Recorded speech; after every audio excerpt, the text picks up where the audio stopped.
কোন ইমামের মধ্যে আকীদাগত সমস্যা থাকলে, যেমন সে তার পীর বাবাকে সেজদা করে, সেই ইমামের সাথে জামাতে নামাজ পড়া উত্তম নাকি আলাদা জামাত পড়া উত্তম? ভাই, কোন ইমাম যদি কোনো কবরে, মাজারে বা জীবিত কোনো পীরকে সেজদা করে, তাহলে অবশ্যই তার পিছনে নামাজ পড়া জায়েজ হবে।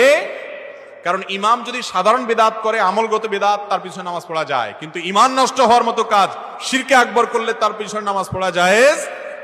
কিন্তু তার মানে একা একা পড়বেন না, আশেপাশে অন্য কোনো মসজিদে যেই ইমামের ভিতরে এরকম বড় সমস্যা নাই তার পিছনে নামাজ পড়বেন, অথবা 2-4 জন মিলে আলাদা জামাত করবেন, তারপরেও জামাত ত্যাগ করবেন না। আজকাল অনেক ভাই আছে বলে যে আমাদের ইমাম সাহেবের বিদআত করে, এই জন্য আমরা একা একা বাসায় নামাজ পড়ি না।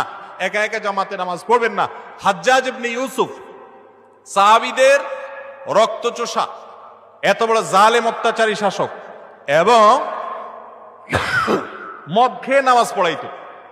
একবার ফজর নামাজ 2 রাকাতের জায়গায় 4 রাকাত পড়াইছে। পিছনে সম্ভবত আব্দুল্লাহ ইবনে মাসউদ রাদিয়াল্লাহু আনহু ছিলেন, সিনিয়র সাহাবীরা অনেকে, কারণ সে দায়িত্বশীল, অতএব তার পিছনে নামাজ পড়বে ইমাম। তখন সে ওই মাদকাসক্ত, তো নেশাগ্রস্ত অবস্থায় 2 রাকাতের জায়গায় 4 রাকাত পড়াইছে, খবর নাই। সালাম ফিরিয়ে বলে আর পড়াবো? তো উনি পিছনটা বলছে আর লাগবে না, অনেক হয়েছে, এবার থামো। তাহলে বোঝা গেল জামাত নষ্ট করা মুসলমানদের এটা খুব ডেঞ্জারাস বিষয়। সাহাবীরা এত ত্রুটি থাকা সত্ত্বেও জামাতে নামাজ পড়তেন। হ্যাঁ, জামাতে নামাজ পড়লাম, তার জন্য নামাজ হয় না, আমি আলাদা পরে নামাজ পড়বো। হ্যাঁ, যদি সে কাফের হয়ে যায়, অমুসলিম হয়ে যায়, তাহলে তার পিছনে কি নাই, জামাতে নামাজ পড়া যায় না। এই জন্য কোন ইমাম যদি এরকম শিরকে আকবার করে, তার পিছনে নামাজ পড়বেন না, কিন্তু অন্য মসজিদে যাবেন, তাই বলে বাসায় একা একা পড়বেন। শয়তান অনেকে এরকম নেক্সট সুরাতে ধোকা দেয় জামাত থেকে দূরে রাখার জন্য।